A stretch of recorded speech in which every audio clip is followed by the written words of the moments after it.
If we stop making the decision our final aim, then there is a chance for a kind of massification, one of those moments of collective crystallization where a decision suddenly takes hold of beings, completely or only in part.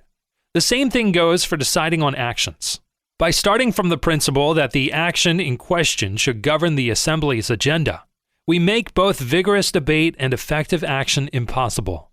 A large assembly made up of people who don't know each other is obliged to call on action specialists, that is, to abandon action for the sake of its control.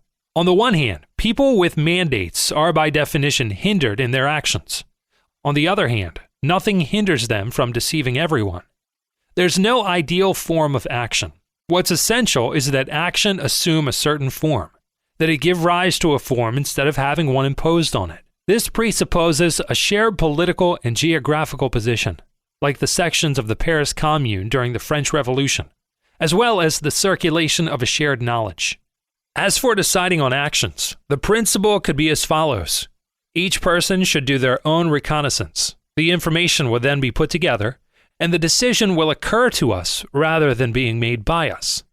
The circulation of knowledge cancels hierarchy. It equalizes by raising up. Proliferating horizontal communication is also the best form of coordination among different communes, the best way to put an end to hegemony. Block the economy, but measure our blocking power by our level of self-organization.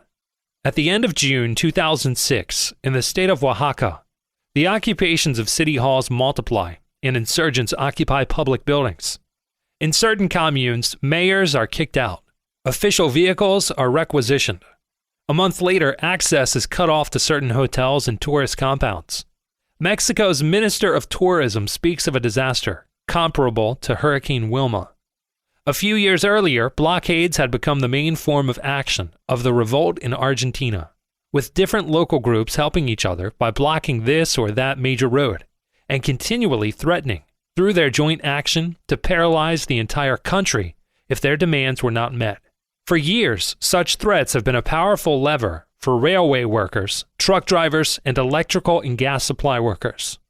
The movement against the CPE in France did not hesitate to block train stations, ring roads, factories, highways, supermarkets, and even airports. In Rennes, only 300 people were needed to shut down the main access road to the town for hours and cause a 40-kilometer-long traffic jam. Jam everything. This will be the first reflex of all those who rebel against the present order.